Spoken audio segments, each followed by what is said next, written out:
Azerbaijan ने बिलाखिर Nagorno Karabakh पर कब्ज़ा मुकम्मल कर लिया है। आज़री फ़ौज 30 सालों बाद इस इलाके में दाखिल हो गई है, जिस पर आर्मीनिया ने ज़बरदस्ती कब्ज़ा कर रखा था। अवाम भी यहाँ जीत का जश्न मना रही है। नगोर्नो कराबाख तकरीबन 5000 किलोमीटर पर मुश्तमिल एक पहाड़ी इलाका है जो अक़वाम मुत्तहिदा के मुताबिक अज़रबैजान का हिस्सा है, लेकिन 1990 में आर्मीनिया ने ज़बरदस्ती इस पर कब्ज़ा कर लिया था।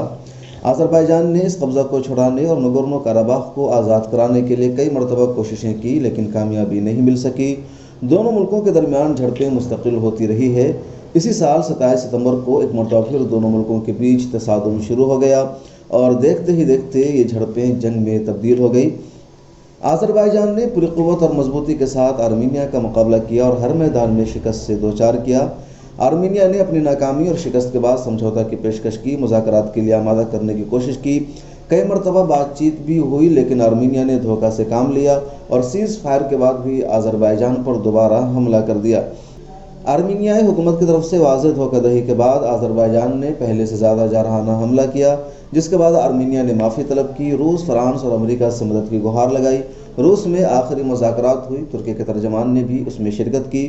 उस मुज़ाकरात में तय पाया कि आर्मीनिया अब मुकम्मल तौर पर नगोर्नो कराबाख को खाली कर देगा और ये पूरा इलाका अज़रबैजान की ममलिकत में शामिल हो जाएगा।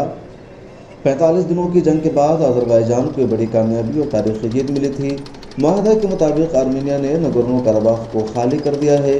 आर्मीनियाई फ़ौज यहाँ से निकल चुकी है और आज़री फ़ौज शहर में दाखिल होकर जश्न मना रही है। अवाम भी सड़कों पर जश्न मना रहे हैं, क्योंकि 30 सालों बाद ये कामयाबी मिली है और 21 नवंबर को आर्मीनिया ने मुकम्मल तौर पर यह शहर अज़रबैजान के हवाले कर दिया है। यह हैंड ओवर अब हो गया है।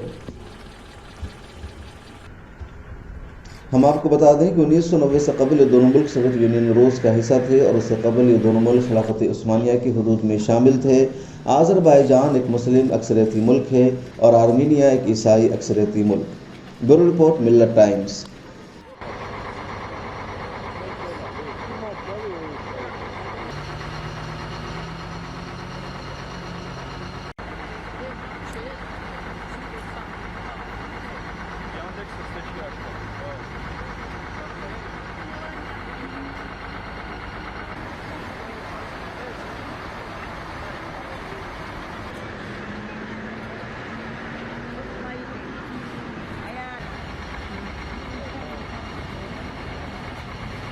Ngira